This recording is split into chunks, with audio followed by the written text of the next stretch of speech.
الحمدللہ رب العالمین والصلاة والسلام علی سید المرسلین اما بعد فاعوذ باللہ من الشیطان الرجیم بسم اللہ الرحمن الرحیم الصلاة والسلام علیکہ یا رسول اللہ وعلی آلکہ واصحابکہ یا حبیب اللہ الصلاة والسلام علیکہ یا نبی اللہ وعلی آلکہ واصحابکہ یا نور اللہ۔ میٹھے میٹھے اسلامی بھائیوں اور مدنی چینل کے ناظرین، الحمدللہ عز و جل آج ایک ایسا سلسلہ لے کر آئے ہیں جس میں ہم سب کی معلومات میں بھی اضافہ ہونا ہے، اہل بیت کی محبت میں بھی اضافہ ہونا ہے۔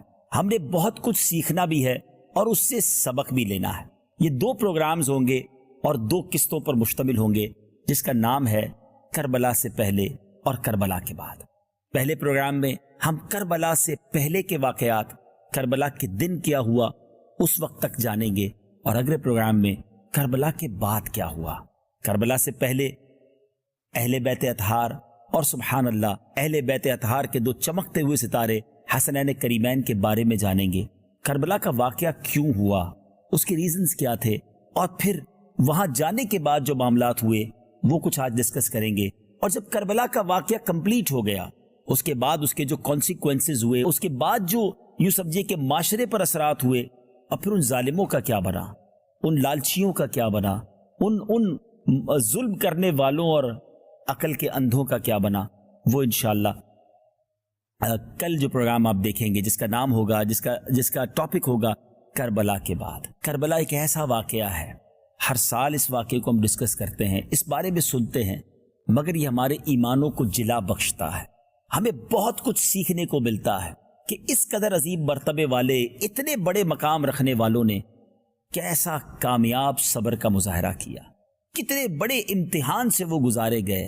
اور یہ رہتی دنیا کے لیے ایک میسج ہے کہ اللہ والوں کو آزمایا جاتا ہے، نیک بندوں پر بھی تکالیف آتی ہے، تو ہمیں تکالیف سے گھبرانا نہیں چاہیے، امتحانوں سے منہ موڑنا نہیں چاہیے، اور قربانی دینے سے دریغ نہیں کرنا چاہیے۔ وہ لوگ جو نبی پاک کی آنکھوں کا تارا تھے، وہ لوگ جو پیارے آقا کی آنکھوں کی ٹھنڈک دے، جن کا مقام کتنا بڑا ہے۔ آج سنیں گے ہم کہ امام حسن اور امام حسین، حسنین کریمین، سبحان اللہ، یہ کس قدر نبی پاک جن کو چاہتے، پیارے آقا ان سے کتنی محبت فرماتے، صحابہ کرام ان سے کتنی محبت فرماتے، ان کے بارے میں احادیث، سبحان اللہ، ایسی احادیث ہیں کہ آج بھی پڑھیں تو ایمان تازہ ہو جاتا ہے۔ لیکن اس کے باوجود امام حسن بھی شہید ہوئے، امام حسین بھی شہید ہوئے، اور یہ شہادت کے پیچھے ہم سب کے لیے میسج کیا ہے، انشاءاللہ آج ہم نے وہ سننا ہے۔ سب سے پہلے ہم امام حسن، امام حسین کے کچھ فضائل سنتے ہیں۔ سب سے پہلے ریئلائز ہو کہ جن کی بات ہونے جا رہی ہے ان کا اسٹیٹس کیا تھا، ان کا مقام کیا تھا، ان کا مرتبہ کیا تھا، اور پھر یہ سمجھنا آسان ہوگا کہ اتنے بڑے مرتبے والوں کو اتنی بڑی آزمائش، اور پھر ان کی زبان پر صبر ہے، شکر ہے، اللہ کے فیصلوں پر یقین ہے۔ سبحان اللہ، سبحان اللہ۔ یہ بہت سارے شکوے کرنے والے، شکایات کرنے والے، گھبرا جانے والے، مصیبتوں سے ڈر جانے والوں کے لیے اللہ نے چاہا بڑا زبردست یہ پروگرام ثابت ہوگا۔ اگر آپ غور سے دیکھیں گے تو اپنی مشکلیں، اپنی پریشانیاں، اپنے دکھ تو بہت تھوڑے لگیں گے۔ سبحان اللہ، امیر اہل سنت کا مجھے وہ شعر یاد آ رہا ہے کہ پیارے مبلغ معمولی سی مشکل پہ تو گھبراتا ہے، دیکھ حسین نے دین کی خاطر سارا گھر قربان کیا۔ تو انہوں نے تو سارا گھر قربان کر دیا، اور ہم چھوٹی چھوٹی پرابلمز پر کمپلین کرتے ہیں، شکوے کرتے ہیں، شکایات کرتے ہیں۔ ایسا نہیں ہونا چاہیے۔ ایک طرف تو اپنے آپ کو اہل بیت کا غلام کہتے ہیں، پنجتن کا غلام کہتے ہیں، امام حسین کا چاہنے والا کہتے ہیں، ہمارے گھر میں نیاز بھی بنتی ہے، ان کے لیے فاتحہ بھی ہوتی ہے اور ہونی چاہیے، لیکن صرف نیاز کرنا، صرف فاتحہ دے دینا ہی حسینیت نہیں ہے نا، صرف اہل بیت سے محبت اسی چیز کا نام نہیں ہے، ان کے نقش قدم پر چلنا۔ بہت کچھ آج انشاءاللہ اللہ نے چاہا آپ سنیں گے۔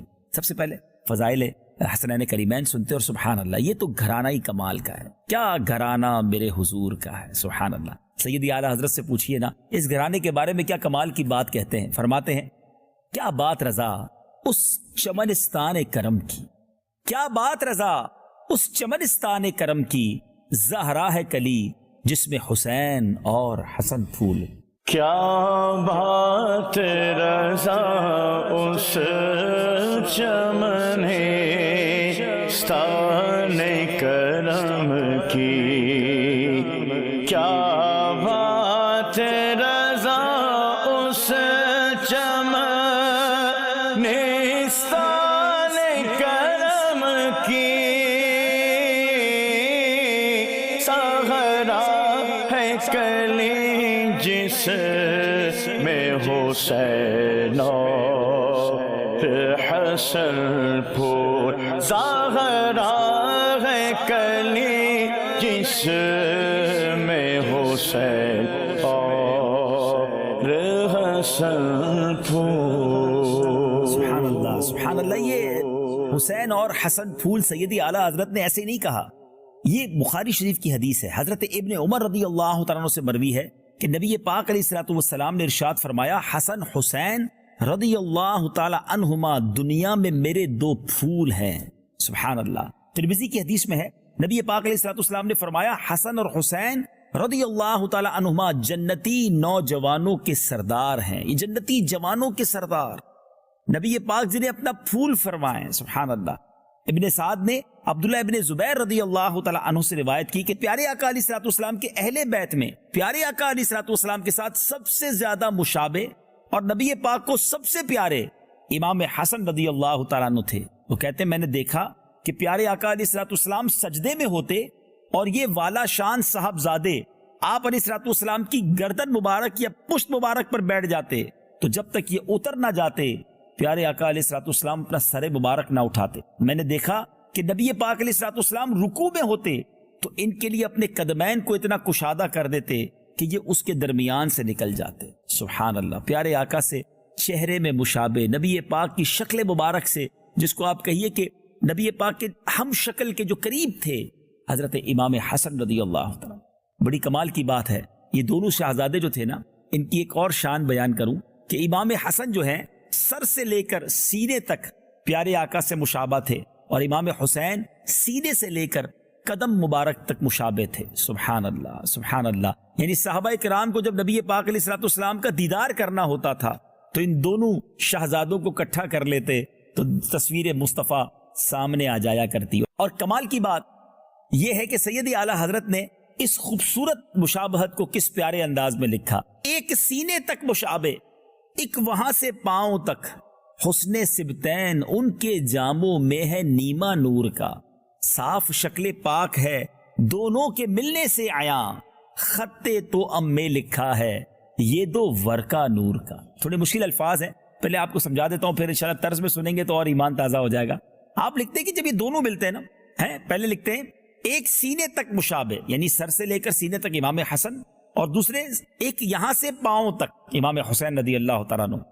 وفا فرماتے ہیں ایک سینے تک مشابہ ایک وہاں سے پاؤں تک حسن سبتین ان کے جاموں میں ہے نیما نور کا. سبتین کہتے ہیں حسنین کریمین کو کہ ان دونوں کے ملنے سے نور کا جامہ نبی پاک علیہ الصلوۃ والسلام کا سراپا سامنے آ جاتا ہے. پھر آگے فرماتے ہیں اور یہ بڑی پیاری بات کی فرماتے ہیں کہ صاف شکل پاک ہے دونوں کے ملنے سے آیا. جب دونوں ملتے ہیں تو پورا سراپا مصطفیٰ صلی اللہ تعالی علیہ وسلم سامنے آ جاتا ہے.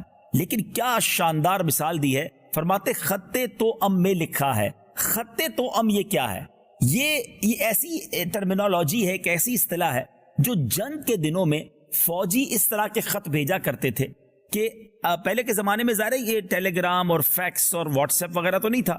کسی قاصد کے ذریعے خط بھیجا جاتا تو پہلے آدھا خط بھیجا جاتا تاکہ اگر راستے میں کوئی پکڑ لے اور وہ خط چھین لے تو پتہ نہ چلے کہ پلان کیا ہے, پوری اسٹریٹجی سامنے ڈکلیئر نہ ہو جائے. تو وہ آدھا خط بھیجتے, جب وہ آدھا مل جاتا پھر آدھا بھیجتے, تو جب دونوں کو ملایا جاتا تو بات پوری سمجھ آتی تھی.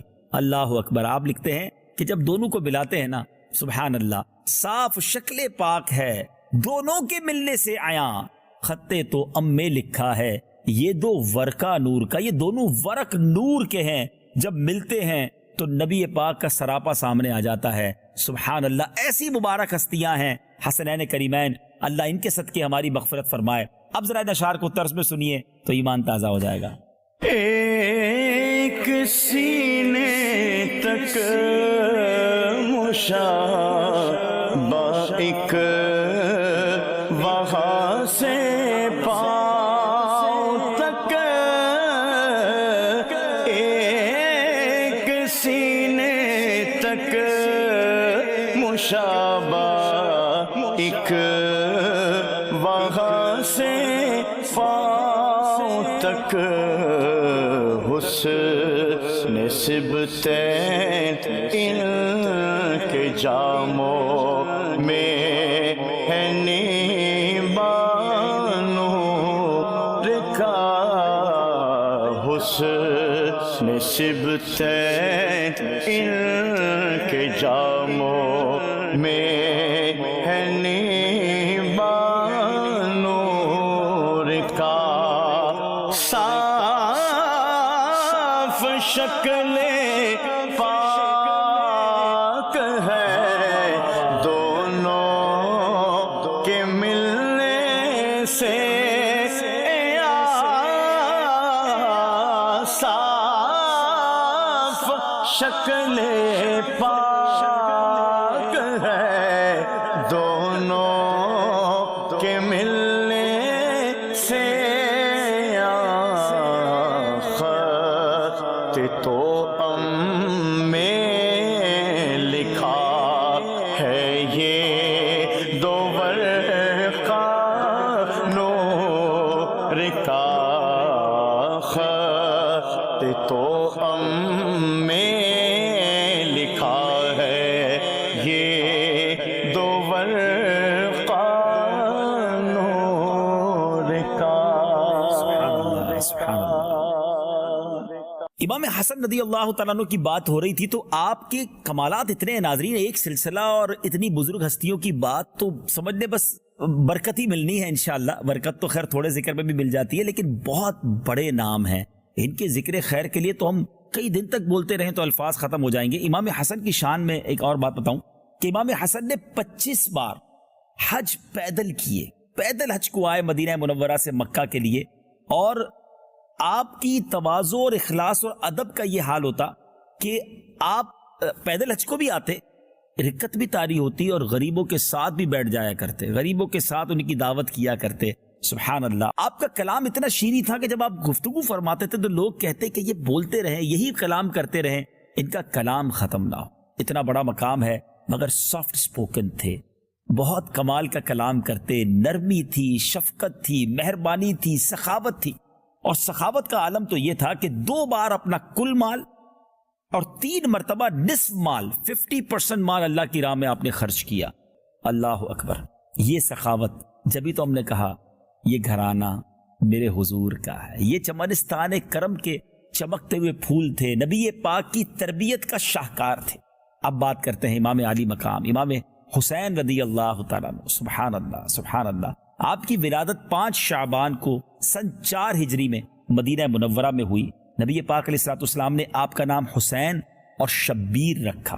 یاد رہے کہ شبر اور شبیر ان کے معنی ہی حسن اور حسین بنتے ہیں، اور یہ وہ کمال کے نام ہیں۔ یہ سریانی زبان میں شبر اور شبیر کہتے ہیں، عربی میں اس کو حسن اور حسین کہتے ہیں۔ اور یہ نام بڑی کمال کی بات بتانے جا رہا ہوں کہ اس سے پہلے یعنی ان دونوں کو رکھنے سے پہلے دنیا میں کسی کے نام نہیں رکھے گئے تھے، یہ جنت سے نام آئے ہیں۔ سبحان اللہ۔ جبریل امین نبی پاک کی بارگاہ میں یہ نام لے کر آئے۔ آپ کی کنیت ابو عبداللہ، لقب سبت رسول اور ریحانۃ الرسول، اور آپ کے برادر معظم کو کی طرح آپ کو بھی جنتی جوانوں کا سردار کہا گیا۔ سبحان اللہ۔ نبی پاک نے کیا خوب دونوں شہزادوں سے محبت کا اظہار کرتے ہوئے فرمایا، جس نے ان دونوں سے محبت کی اس نے مجھ سے محبت کی، اور جس نے ان سے عداوت کی یعنی ان سے دشمنی کی اس نے مجھ سے دشمنی کی۔ اللہ اکبر۔ کیوں نہ ساری دنیا کے عاشقان رسول اہل بیت سے محبت کا اظہار کریں، اور ان سے تو ہمیں بے حد پیار ہے۔ جو آقا کی آنکھوں کے تارے ہیں وہ ہمارے سر کے تاج ہیں۔ سبحان اللہ۔ وہ شاعر کہتے ہیں نا کہ میں تو پنجتن کا غلام ہوں، مجھے عشق ہے تو حسین سے۔ میں تو پنجتن کا غلام ہوں، میں تو پنجتن کا غلام ہوں، میں مرید خیر الانام ہوں، میں مرید خیر الانام ہوں، میں تو پنجتن کا غلام ہوں میں تو پر جتن کا غلام ہوں مجھے عشق ہے تو خدا سے ہے مجھے عشق ہے تو رسول سے مجھے عشق ہے تو علی سے ہے مجھے عشق ہے تو حسن سے ہے مجھے عشق ہے تو حسین سے میرے منہ سے آئے مہک صدا جو میں نام لوں تیرا جھوم کے میں تو پر جتن کا غلام ہوں میں تو پر جتن کا غلام ہوں اللہ اکبر، مرتبہ کیسا ہے۔ ایک بار نبی پاک نے فرمایا یہ دونوں عرش کی تلواریں ہیں۔ ناظرین ذرا سوچئے کس کی زبان سے ہم بات سن رہے ہیں۔ نبی پاک کی حدیثیں، پیارے آقا کے یہ فرامین حسنین کریمین کی عظمت اور بلندی کا پتہ دے رہی۔ امام حسین کے بارے میں نبی پاک فرماتے ہیں الحسین منی و انا من الحسین، حسین مجھ سے ہے اور میں حسین سے ہوں۔ سبحان اللہ سبحان اللہ۔ اور کس قدر پیار تھا کہ ایک بار نبی پاک علیہ السلام کے داہنے زانوں پر امام حسین اور بائیں پر پیارے آقا علیہ السلام کے اپنے صاحبزادے حضرت ابراہیم رضی اللہ تعالیٰ عنہ موجود تھے۔ حضرت جبرائیل نے حاضر ہو کر عرض کی کہ حضور ان دونوں کو اللہ عز و جل آپ کے پاس نہ رکھے گا، آپ ایک کو اختیار فرما لیں۔ چوائس دی گئی۔ نبی پاک علیہ السلام نے امام حسین کی جدائی گوارا نہ فرمائی، یعنی نبی پاک علیہ السلام کا امام حسین سے پیار دیکھیں، یعنی حکمت یہ تھی کہ اگر ابراہیم چلے جائیں گے پیارے آقا کے قلب اقدس کو صدمہ ہوگا، مگر اگر حسین جائیں گے تو بی بی فاطمہ کو بھی دکھ ہوگا، مولا علی کو بھی دکھ ہوگا، نبی پاک کے بھی قلب اقدس پر یقیناً غم کی کیفیت ہوگی۔ اب کیا ہوا؟ نبی پاک نے امام حسین کو گویا اپنے پاس رکھنا قبول فرمایا، ان کی جدائی گوارا نہ فرمائی۔ 3 دن کے بعد حضرت ابراہیم رضی اللہ تعالیٰ عنہ کا انتقال ہو گیا۔ اس واقعے کے بعد جب حاضر ہوتے تو نبی پاک علیہ السلام امام حسین کو بوسہ دیتے اور فرماتے ایسے کو مرحبا جس پر میں نے اپنا بیٹا قربان کیا۔ اللہ اکبر، ریئلائز کیجئے، احساس کیجئے کتنی محبت تھی نبی پاک علیہ السلام کو اپنے نواسے سے۔ یہ تمام باتیں کرنے کا مقصد یہ ہے کہ اتنی کلوز اٹیچمنٹ، اتنا پیار، اتنا بڑا مرتبہ، مگر اس کے بعد اللہ کی رضا پر یہ خاندان راضی کیسا تھا؟ کیا میرے آقا علیہ السلام مولا علی اور بی بی فاطمہ کو یہ معلوم تھا کہ امام حسین نے بڑے ہو کر کربلا کے میدان میں شہید ہونا ہے؟ جی ہاں، یہ سب کو معلوم تھا۔ کمال کی بات تو یہ ہے کہ بچپن ہی سے معلوم تھا کہ امام حسین کو کربلا کے میدان میں بے دردی کے ساتھ شہید کیا جائے گا۔ اور یہ میں ایسے ہی نہیں کہہ رہا، آئیے میں آپ کو چند روایتیں سناؤں تاکہ یہ عجب بات آپ کو معلوم ہو جائے کہ یہ جوانی میں ایک نارمل اچانک انسیڈنٹ نہیں ہوا تھا، یہ اچانک کوئی واقعہ نہیں ہوا، یہ کوئی حادثاتی واقعہ نہیں ہے۔ پریپیئر تھے، تیار تھے، آگاہ تھے کہ یہ ہونے والا ہے۔ اور یہ کیسے آگاہ تھے؟ آئیے سنتے ہیں۔ کئی حدیثوں میں ہے کہ پیارے آقا علیہ السلام ام المومنین حضرت ام سلمہ رضی اللہ تعالی عنہا کے کاشانے میں جلوہ فرما تھے۔ ایک فرشتہ جو پہلے کبھی حاضر نہ ہوا تھا اللہ تعالیٰ سے حاضری کی اجازت لے کر نبی پاک کی بارگاہ میں حاضر ہوا، اور پیارے آقا علیہ السلام نے ام المومنین سے ارشاد فرمایا کہ دروازے کی نگہبانی رکھو، کوئی آنے نہ پائے۔ اتنے میں سیدنا امام حسین دروازہ کھول کر حاضر خدمت ہوئے اور پیارے آقا کی گود میں بیٹھ گئے۔ پیارے آقا علیہ السلام پیار فرمانے لگے۔ فرشتے نے عرض کی حضور آپ انہیں چاہتے ہیں؟ فرمایا ہاں۔ عرض کی وہ وقت قریب آتا ہے کہ حضور آپ کی امت ان کو شہید کرے گی، اور حضور چاہیں تو میں آپ کو وہ زمین بھی دکھا دوں جہاں یہ شہید کیے جائیں گے۔ پھر سرخ مٹی اور ایک روایت کے مطابق اس میں سے کچھ کنکر حاضر کیے گئے۔ پیارے آقا نے اس مٹی کو یا ان کنکروں کو سونگ کر فرمایا ریح کرب و بلا، یعنی بے چینی اور بلا کی بو آتی ہے۔ پھر ام المومنین حضرت ام سلمہ رضی اللہ تعالی عنہ کو وہ مٹی عطا ہوئی اور ارشاد ہوا جب یہ خون ہو جائے تو جاننا کہ حسین شہید ہو گئے ہیں۔ انہوں نے وہ مٹی جو ہے ایک شیشی میں رکھ چھوڑی۔ ام المومنین فرماتی ہے کہ جس دن یہ مٹی خون ہو جائے گی وہ کیسی سختی کا دن ہوگا۔ اللہ اکبر، گود میں امام حسین ہیں اور میرے آقا کو معلوم ہے، بتا دیا گیا ہے کہ یہ شہید بھی ہوں گے، اور کربلا کی مٹی بھی دکھا دی گئی۔ صرف پیارے آقا کو نہیں، مولا علی کو بھی پتا تھا۔ امیر المومنین حضرت مولا علی کرم اللہ تعالی وجہ الکریم کو صفین کی طرف جاتے ہوئے زمین کربلا کے قریب سے جب گزرے تو آپ نے پوچھا اس جگہ کا نام کیا ہے؟ تو لوگوں نے بتایا کربلا۔ آپ رونے لگے۔ مولا علی کرم اللہ تعالی وجہ الکریم اتنا روئے کہ زمین آنسوؤں سے تر ہو گئی۔ پھر فرمایا میں نبی پاک علیہ الصلوۃ والسلام کی خدمت میں حاضر ہوا، حضور کو روتا پایا، میں نے سبب دریافت کیا کہ حضور آپ کیوں آنسو بہا رہے ہیں؟ میرے آقا نے فرمایا ابھی جبرائیل کہہ گئے ہیں کہ میرا بیٹا حسین فرات کے کنارے کربلا میں قتل کیا جائے گا۔ پھر جبرائیل نے وہاں کی مٹی مجھے سنگائی، مجھ سے ضبط نہ ہو سکا اور آنکھیں بہہ نکلی۔ میرے آقا کو بھی پتا تھا، مولا علی کو بھی معلوم تھا۔ اللہ اکبر۔ اب ذرا غور کیجئے ناظرین، ماں کو پتا ہے، باپ کو پتا ہے، نانا کو پتا ہے، اور یہ گھرانہ وہ ہے جن کی دعائیں رد نہیں کی جاتی۔ میرے آقا ہاتھ اٹھائیں، سبحان اللہ، یہ دعا عرش تک پہنچتی ہے۔ سیدی اعلیٰ حضرت فرماتے ہیں نا، اجابت کا صحرا، عنایت کا جوڑا، دلہن بن کے نکلی دعائے محمد صلی اللہ علیہ وسلم۔ میرے آقا تو وہ ہیں جب دعا فرمائے تو بارش برس جائے، دعا فرمائے تو بارش رک جائے، نبی پاک کی دعا سے بگڑوں کے کام بن جائیں۔ لیکن کبھی نبی پاک نے اللہ کی بارگاہ میں یہ دعا کی کہ یا اللہ امام حسین میرے نواسے کو اس مشکل سے بچا لینا، یہ کربلا کے میدان میں شہید نہ کیے جائیں، ان پر یہ آزمائش نہ آئے۔ کبھی مولا علی نے درخواست کی نبی پاک کی بارگاہ میں کہ حضور آپ حسین سے اتنی محبت کرتے ہیں، اللہ کی بارگاہ میں دعا کر دیجئے کہ میرے جگر کے ٹکڑے پر یہ تکلیف نہ آئے۔ کبھی بی بی فاطمہ یہ عرض کر دیتی، ماں تو ماں ہوتی ہے نا، کہ بابا جان حسین آپ کی اور میرے جگر کا ٹکڑا ہے، اللہ سے دعا کر دیں کہ حسین پر یہ آزمائش نہ آئے۔ اللہ اکبر۔ یہ غور کیجئے، یہ کیسا گھرانہ تھا کہ جو اپنے بچے کو پال پوس کر جوان کر رہا ہے اس امتحان کے لیے جو ہونے والا ہے، جس کے بارے میں انہیں معلوم ہے۔ یہ زبردست پیغام ہے۔ کربلا سے پہلے یہ سیکھنا ہے مجھے اور آپ کو کہ یہ کیا درس مل رہا ہے کہ امتحان کا معلوم ہے مگر امتحان سے منہ نہیں موڑا جا رہا۔ رب کی رضا پر راضی ہے، مشکل ہے اللہ کی طرف سے ہے، لبیک۔ مگر آج ہم کیا کرتے ہیں؟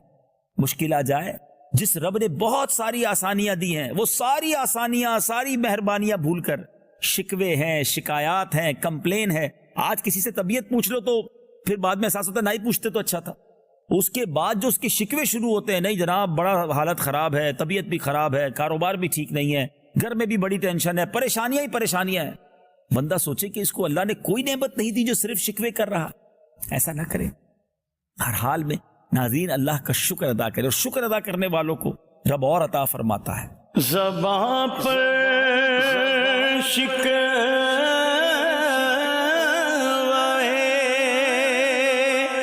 رنجو علم لایا نہیں کرتے،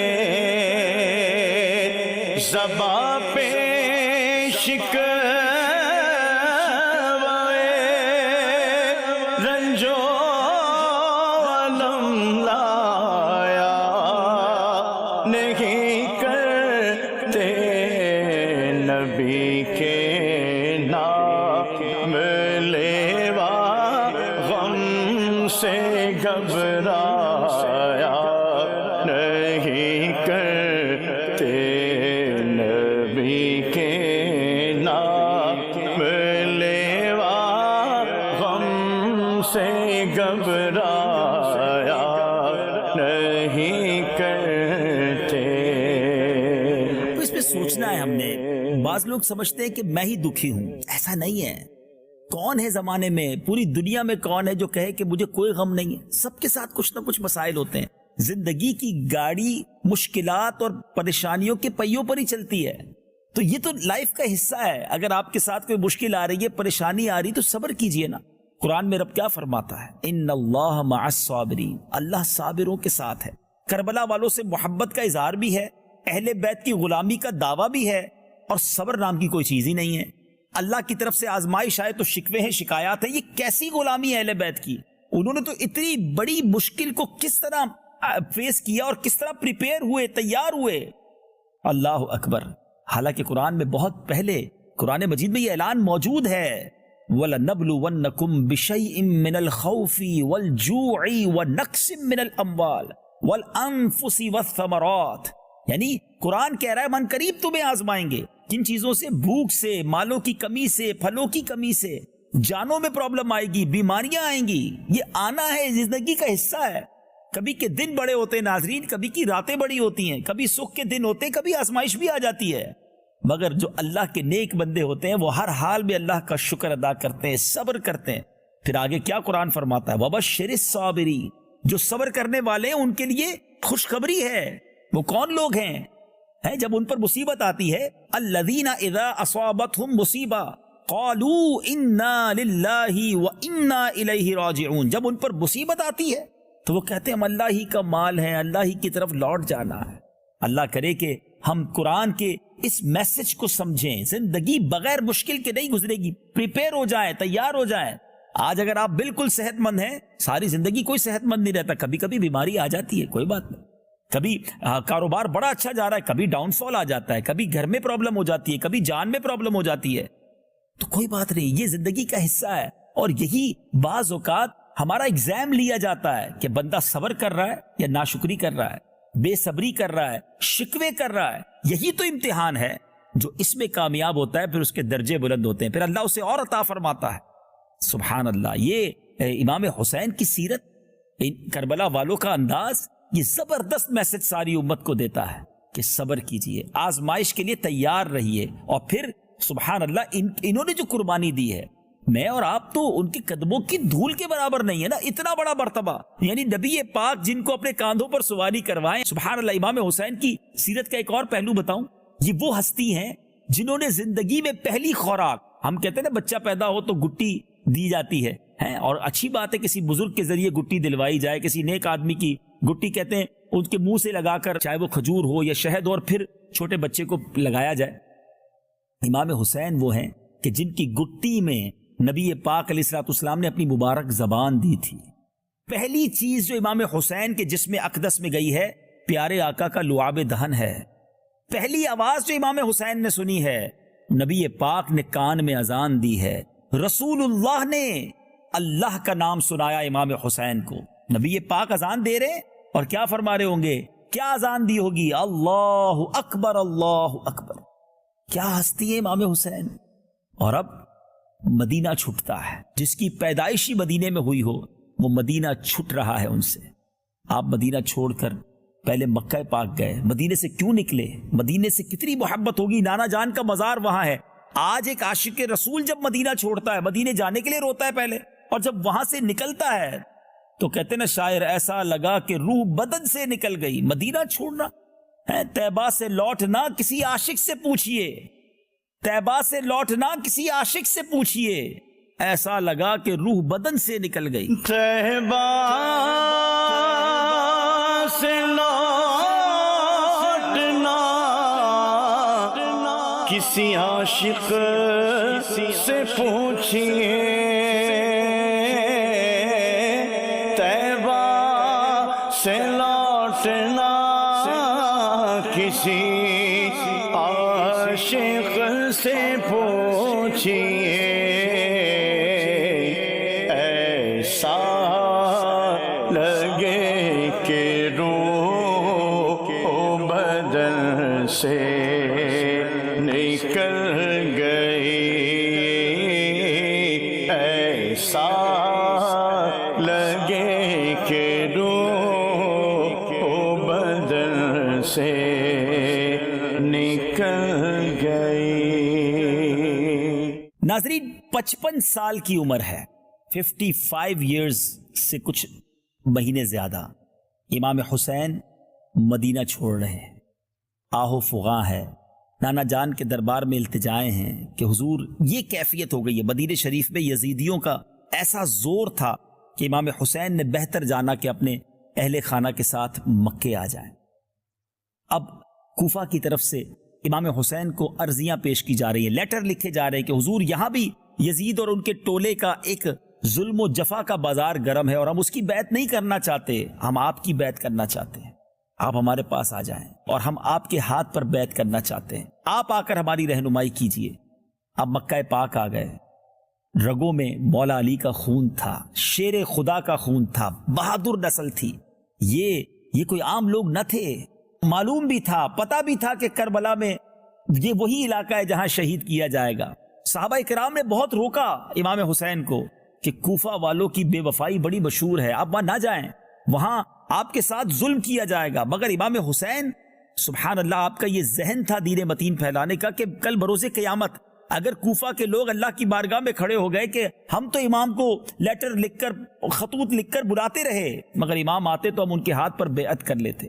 سبحان اللہ، امام حسین نے اب اس سچویشن کو جاننے کے لیے حضرت مسلم بن عقیل کو روانہ کیا کہ آپ جائیں اور بتائیں کہ کوفہ میں کیا حالات ہیں۔ حضرت مسلم بن عقیل کوفہ پہنچے اور وہاں لوگ جوک در جوک بڑی تعداد میں آپ کے ہاتھ پر بیعت کرنے لگے۔ آپ نے دیکھا معاملہ بڑا زبردست ہے اور ایوری بڈی از ریڈی، یہاں تو لوگ امام حسین کے نغمے گنگنا رہے ہیں اور ان کی بیعت کرنے کے لیے بےتاب ہیں۔ تو حضرت مسلم بن عقیل نے امام حسین کو خط لکھ دیا کہ حضور آپ آ جائیں۔ اب پہلے کے زمانے میں یہ فون اور فیکس اور ایس ایم ایس تو تھے نہیں کہ منٹوں میں جواب سوال جائے اور منٹوں میں جواب آ جائے، خط باقاعدہ بھیجا جاتا تھا۔ ادھر جو خط لکھا گیا، خط لے کر قاصد جو ہے وہ مدینے کی طرف مکی کی طرف روانہ ہوتا ہے اور پیچھے حضرت مسلم بن عقیل کے اوپر ظلم و ستم کی آندھیاں بہائی جاتی ہیں۔ ابن زیاد کی طرف سے یزید کے آرڈر پر بتایا جاتا ہے کہ بڑا زبردست ظلم ہوا اور حضرت مسلم بن عقیل کو اس طرح قید کیا گیا کہ وہ سارے لوگ جو آپ کے آگے پیچھے گھوم رہے تھے اور آپ کے ہاتھ پر بیعت کر چکے تھے۔ ایک موقع پر تو ایسا بھی ہوا ناظرین کہ حضرت مسلم بن عقیل نے سینکڑوں لوگوں کی نماز شروع کی اور جب آخر میں سلام پھیرا تو پیچھے ایک بھی مقتدی نہیں تھا۔ کوفہ کی جامع مسجد میں ایک امام ہے مگر پیچھے ساری صفیں غائب ہیں۔ کوفہ والوں نے ایسی بے وفائی کی کہ آپ تنہا رہ گئے، آپ کو بھی شہید کر دیا گیا، آپ کے بچوں کو بھی شہید کر دیا گیا۔ حضرت مسلم بن عقیل کی آخری وقت بھی یہی فکر تھی، اپنی فکر نہ تھی، آپ کو یہ فکر تھی کہ میں امام حسین کو خط لکھ چکا ہوں، میرے ساتھ یہ حال کر رہے ہیں تو امام عالی مقام کے ساتھ کیا کریں گے۔ مگر آپ اسی حسرت میں دنیا سے چلے گئے۔ اب ناظرین 2 ذوالحجہ، آپ ذرا سوچئے کہ ذوالحجہ کی 2 تاریخ یا 3 تاریخ یا پہلا عشرہ یہ وہ ہوتا ہے کہ پوری دنیا سے لوگ حج کرنے آتے ہیں، مگر امام حسین ان دنوں میں مکہ چھوڑ کر کوفہ کے لیے روانہ ہوتے ہیں۔ صحابہ کرام نے بہت عرض کی کہ حضور آپ نہ جائیے، آپ کوفہ والوں کے پاس نہ جائیے، وہ بے وفا ہیں اور وہاں آپ کا تلواروں سے استقبال ہوگا۔ مگر وہ کہتے ہیں نا کہ ہوتا وہی ہے جو منظور خدا ہوتا ہے۔ چونکہ یہ واقعہ ہونا تھا، امام حسین کوفہ والوں کی ہمدردی میں اپنے وطن سے نکلے اور یاد رہے یہ لڑائی کے لیے نہیں گئے تھے، 82 لوگوں میں بچے بھی تھے، عورتیں بھی تھیں، ایک گویا فیملی قافلہ تھا کہ وہاں محبت سے بلایا جا رہا ہے، وہاں جائیں گے اور انہیں نیکی کی دعوت دیں گے اور امام حسین کے ہاتھ پر کوفہ والے بیعت کر لیں گے۔ اچھا، ایک اور عجیب بات کہ دوران ٹریول مکے سے نکلے ہیں، راستے میں یہ بھی پتا چل گیا کہ حضرت مسلم بن عقیل کو شہید کر دیا گیا ہے، کوفہ والوں نے بے وفائی کر دی ہے۔ اب قافلے میں 2 رائے ہو گئی، کچھ لوگ کہنے لگے کہ اب جانے کا فائدہ نہیں ہے، مگر امام حسین کا کہنا تھا کہ اب رخت سفر باندھ لیا ہے تو آگے ہی چلیں گے۔ کربلا کا واقعہ بہت طویل ہے ناظرین، یہ ایک پروگرام میں ہم بیان نہیں کر سکتے اور اس کے بہت ساری تفاصیل ہیں اور آپ امید ہے مدنی چینل پر سنیں گے، نگران شورا 9-10 محرم کو جب یہ واقعہ بیان کریں گے اس وقت بھی آپ سنیں گے۔ لیکن میں چاہتا یہ ہوں کہ کربلا سے پہلے کے جو واقعات ہیں اور کربلا کے دن کے واقعات سے ہمیں سبق کیا لینا ہے، ہم ان چیزوں کو کور کرنے کی کوشش کر رہے ہیں۔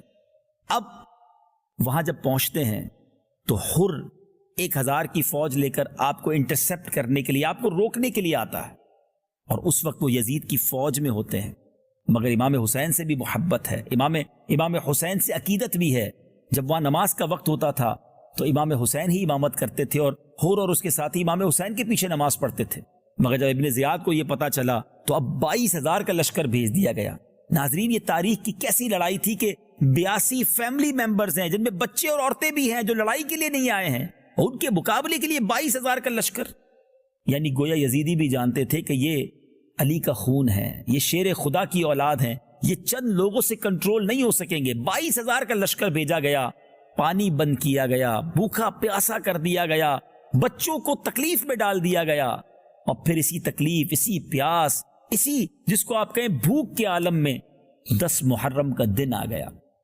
سن 61 ہجری ہے, اور 10 محرم کو اس آسمان نے, اس زمین نے یہ منظر کیسے دیکھا ہوگا کہ جن کو نبی پاک سونگھا کرتے تھے, جن کو اپنی زبان دیا کرتے اور نبی پاک کے لعاب کو وہ اپنی غذا بنایا کرتے تھے, ان شہزادوں کو, ان اہل بیت اطہار کو بڑی بے دردی کے ساتھ کربلا کے میدان میں شہید کر دیا گیا. ایک ایک کر کے نوجوانان اہل بیت شہید ہوتے گئے, مگر سب کی زبانوں پر کلمہ طیبہ تو تھا, سب کی زبانوں پر اللہ کی رضا کے نغمے تو تھے, شکوے نہیں تھے, شکایات نہیں تھی. سب جانتے تھے کہ آج شہید ہو رہے ہیں, اور اگلا جو ہمارا مقام ہے وہ جنت الفردوس ہے, وہاں پر ہمارے استقبال کی گویا تیاریاں ہو رہی. اللہ کے وعدوں پر انہیں یقین تھا.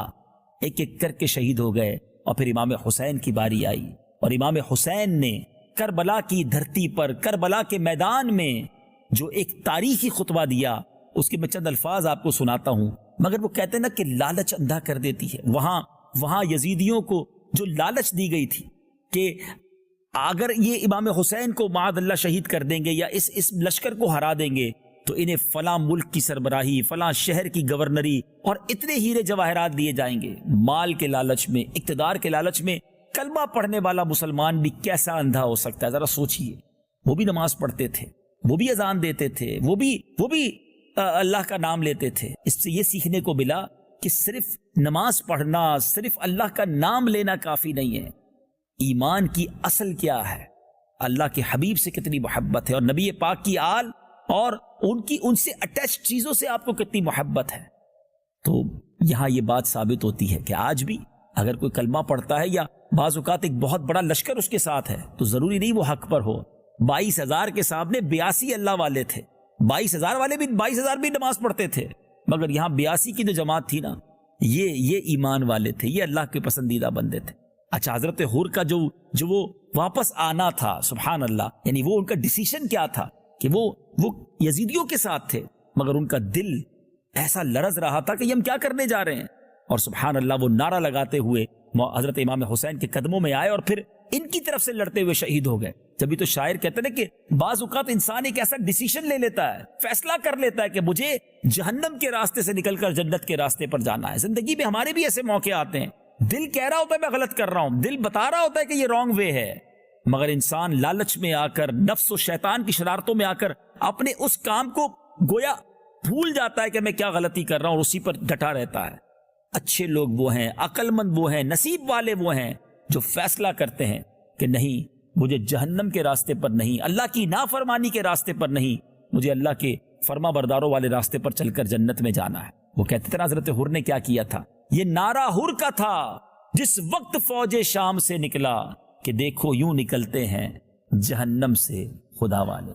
یہ نعرہ حر کا تھا جس وقت فوج شام سے نکلا, یہ نعرہ حر کا تھا جس وقت فوج شام سے نکلا کہ دیکھو یوں نکلتے ہیں جہنم سے خدا والے, کہ دیکھو یوں نکلتے ہیں جہنم سے خدا والے. ہزاروں میں 72 تن تھے تسلیم و رضا والے, حقیقت میں خدا ان کا تھا اور یہ تھے خدا والے. امام حسین نے 10 محرم الحرام کو کربلا کے میدان میں کیا خطبہ دیا. کئی دنوں سے بھوکے ہیں, پیاسے ہیں, نکاہت کا عالم ہے, آپ کے سامنے آپ کے گھر والے شہید ہوئے ہوئے, تکلیف کا عالم دیکھیں, مگر وہاں بھی اتمام حجت ہے, وہاں بھی نیکی کی دعوت ہے, وہاں بھی لوگوں کو گناہوں سے بچانا ہے. اللہ اکبر, یہ کیسا جذبہ تھا. امام علی مقام فرماتے ہیں خون ناحق حرام اور غضب الہی کا موجب ہے, یعنی غضب الہی لانے والا ہے. میں تمہیں آگاہ کرتا ہوں کہ تم اس گناہ میں مبتلا نہ ہو میں نے کسی کو قتل نہیں کیا ہے، کسی کا گھر نہیں جلایا، کسی پر حملہ آور نہیں ہوا۔ اگر تم اپنے شہر میں میرا آنا نہیں چاہتے ہو تو مجھے واپس جانے دو، میں تم سے کسی چیز کا طلبگار نہیں، تمہارے در پہ آزار نہیں، تم کیوں میری جان کے در پہ ہو، اور تم کس طرح میرے خون کے الزام سے بری ہو سکتے ہو؟ روز محشر تمہارے پاس میرے خون کا کیا جواب ہوگا؟ اپنا انجام سوچو، اپنی عاقبت پر نظر ڈالو، پھر یہ بھی سمجھو کہ میں کون ہوں۔ میں بارگاہ رسالت کا، نبی پاک کے دربار کا چشم نظر ہوں، نور نظر ہوں۔ میرے والد کون ہیں؟ میں بارگاہ رسالت میں کس چشم کرم کا منظور نظر ہوں؟ سوچو تو صحیح، میرے والد کون ہیں؟ میری والدہ کس کی لخت جگر ہیں؟ میں انہی بطول زہرا کا نور دیدہ ہوں جن کے پل صراط پر گزرتے وقت عرش سے ندا دی جائے گی کہ اے اہل محشر اپنی آنکھوں کو جھکا دو، اپنے سر کو جھکاؤ، کہ خاتون جنت پل صراط سے 70,000 حوروں کو رکاب سعادت میں لے کر گزرنے والی ہیں۔ میں وہی ہوں جس کی محبت کو نبی پاک علیہ السلام نے اپنی محبت فرمایا ہے۔ میرے فضائل تمہیں خوب معلوم ہیں، میرے حق میں جو احادیث وارد ہوئی ہیں تم ان سے بے خبر نہیں ہو۔ اب ذرا غور کیجئے، ایسا خطبہ ہو، ایمان والوں کی تو دل لرز جائے نا۔ آج بھی جب امیجن کرتے ہیں، تصور کرتے ہیں کہ چاروں طرف تلوار لیے لوگ کھڑے ہوں گے اور نبی پاک کا یہ نواسا اکیلا ان کے درمیان کھڑے ہو کر جب یہ خطبہ دے رہا ہوگا، اگر دل میں ذرا سا ایمان ہوتا، ذرا سی محبت رسول ہوتی، ذرا سا جس کو آپ کہیے کہ اللہ کا خوف ہوتا، تو کیسے لڑائی لڑتے؟ یہ تلواریں گر جاتی، لوگ ادب سے ہاتھ جوڑ کر آ جاتے۔ مگر جواب کیا دیا گیا ان ظالموں کی طرف سے؟ ہمیں تمہارے فضائل معلوم ہیں، مگر اس وقت مسئلہ زیر بحث نہیں ہے، یہ مسئلہ زیر بحث نہیں ہے، آپ جنگ کے لیے کسی کو میدان میں بھیجیے اور اپنی گفتگو ختم فرمائیے۔ حضرت امام نے پھر فرمایا، میں تمام حجتیں ختم کرنا چاہتا ہوں تاکہ اس جنگ کو دفع کرنے کی تدابیر میں میری طرف سے کوئی تدبیر نہ رہ جائے، اور جب تم مجبور کرتے ہو تو مجبوری اور ناچاری میں مجھ کو تلوار اٹھانا ہی پڑے گی۔ اور اس کے بعد کیا ہوا؟ اس کے بعد ناظرین زبردست گھمسان کا رن ہوا۔ نبی پاک کی آل کے ان شہزادوں نے جب تلوار اٹھائی تو اچھے اچھے سورما کو زمین بوس کر دیا، خاک و خون میں نہلا دیا، مگر اس کے بعد خود زخموں سے چور ہو کر شہید ہوتے چلے گئے۔ اس کے بعد جب امام عالی مقام کی شہادت کا وقت آیا تو آپ نے عین شہادت کے وقت بھی سجدہ کیا، 2 رکعت نفل ادا کی۔ ذرا غور کیجئے، یہ امام حسین کربلا کے میدان میں سجدہ کر کر مجھے اور آپ کو کیا پیغام دے رہے ہیں؟ پوری دنیا میں جو مجھے ناظرین سن رہے ہیں، یقیناً آپ کو امام حسین سے محبت ہے، خاندان نبوت سے محبت ہے، اہل بیت سے محبت ہے، کربلا والوں سے محبت ہے، مگر امام حسین کا یہ پیغام یاد رکھیے کہ آپ نے آخری وقت کربلا کے میدان میں سجدہ کر کے اپنے سارے چاہنے والوں کو قیامت تک کے لیے یہ میسج دے دیا کہ نماز کسی صورت میں معاف نہیں ہے۔ تلواروں کے سائے میں امام حسین نے سجدہ کر کے پیغام دیا کہ میں تو ایسی کیفیت میں بھی اللہ کو سجدہ کر رہا ہوں اور تم آسانی کے دنوں میں بھی نماز نہیں پڑھتے۔ مجھے بتائیے نا، کیا پنجتن کے غلام کی نماز قضا ہو سکتی ہے؟ کیا امام حسین کے چاہنے والا فرض نماز چھوڑ سکتا ہے؟ وہ کس منہ سے امام حسین کو قیامت کے دن منہ دکھائے گا؟ جب امام حسین نے یہ پوچھ لیا کہ میں کربلا کے میدان میں سجدے میں تھا، جس وقت سر قلم کیا گیا آپ کا، اس وقت بھی آپ سجدے میں ہیں، اور اہل بیت کے چاہنے والے کی نمازیں قضا ہو جائیں۔ خدارا، اے حسینیت سے محبت کرنے والوں، حسینیت کا پیغام لینے والوں، امام حسین کے چاہنے والوں، حسینیت ہی یہی ہے کہ نماز قضا نہ ہو، صبر ہو، شکر ہو، اللہ کے فیصلوں پر یقین اور اس کو تسلیم کیا جائے، اور جب باطل کے سامنے موقع ملے تو ڈٹ جانا چاہیے۔ کمپرومائز کرنا یہ حسینیت نہیں ہے، یہ امام حسین کا اور کربلا کا پیغام نہیں ہے۔ آج لوگ کہتے ہیں جناب کیا کریں، مارکیٹ میں جو چلتا ہے وہ کرنا پڑتا ہے، ہمارے خاندان میں یہ ریت رواج ہے، چلنا پڑے گا، بچے کی شادی ہے تو کیا کرے، خوشی میں کرنا پڑتا ہے، بچے کی خوشی کے لیے میں یہ غلط کام کر رہا ہوں۔ کوئی بیرون ملک ایسے ملک میں چلے جائیں کہ جہاں غلط کام ہو رہے تو کہتے ہیں اس ملک کا ماحول ہی ایسا کرنا پڑے گا۔ امام حسین بھی کہہ دیتے کہ یزید کا دور ہے تو کرنا پڑے گا، کمپرومائز کر لیتے، نہیں، سر کٹا دیا، خاندان لٹا دیا، مگر نانا کے دین کے پرچم کو بلند کر دیا۔ شاعر کہتے ہیں نا، قتل حسین اصل میں مرگ یزید ہے، اسلام زندہ ہوتا ہے ہر کربلا کے بعد۔ آپ نے یہ قربانی دی ہم سب کے لیے تھی کہ کل کو یہ نہ کہے کہ جناب جب نواسہ نبی بھی کمپرومائز کر سکتے ہیں تو پھر ہم تو گناہگار لوگ ہیں، ہم بھی کمپرومائز کر لیں۔ ارے اتنا بڑا مرتبہ ہونے کے باوجود آپ نے کمپرومائز نہیں کیا، آپ نے سر نہیں جھکایا باطل کے آگے۔ اور آج ہم چھوٹی چھوٹی باتوں پر کمپرومائز کر لیتے ہیں، اپنا دین بیچ دیتے ہیں، اپنے نبی کی محبت کو بیچ دیتے ہیں، اپنے مذہب اور اسلامی تعلیمات کو بھول جاتے ہیں۔ غور کیجئے، کربلا کا میدان مجھے اور آپ کو یہ پیغام دے رہا ہے کہ ہمیں جہاں جہاں موقع ملے گا ہمیں اپنے دین کو اپنانا ہے، سنتوں کو اپنانا ہے۔ لوگوں کی شرم میں ہم نبی پاک کے طریقے کو چھوڑ دیں گے؟ ہیں لوگ کیا کہیں گے یہ سوچ کر ہم اہل بیت کے طریقے کو چھوڑ دیں گے؟ ذرا غور کیجئے۔ آپ کو پتہ یہ جو 10 محرم کو واقعہ ہوا، اس سے پہلے والی رات کیسے گزری تھی؟ امام حسین اور ان کے قافلے والوں نے وہ رات تلاوت میں، آہوزاری میں اور دعاؤں میں گزاری، مناجات میں گزاری، اور یزیدیوں نے وہ رات ناچ گانے، رنگ رلیاں منانے، شراب پینے اور رقص و سرور میں گزاری۔ بڑا سمپل میسج ہے کربلا کے میدان کا کہ راتیں تلاوت میں گزارنے والے، راتیں دعاؤں میں گزارنے والے، عشاء پڑھ کر سونے والے، صبح اٹھ کر فجر پڑھنے والے، وہی تو امام حسین اور ان کے قافلے کے نقش قدم والے ہیں نا۔ اور راتوں کو رقص و سرور کی محفل جب مچانے والے، شرابیں پینے والے، ناچ گانے کرنے والے، بے حیائی کرنے والے، اپنے آپ سے پوچھیں کہ کیا یہ امام حسین اور ان کے قافلے کا طریقہ ہے؟ یہ تو یزیدیوں کا طریقہ ہے۔ میں کس کے طریقے پر زندگی گزاروں کہ ان کے ساتھ حشر ہو؟ بتائیے نا ناظرین، آپ کیا چاہتے ہیں؟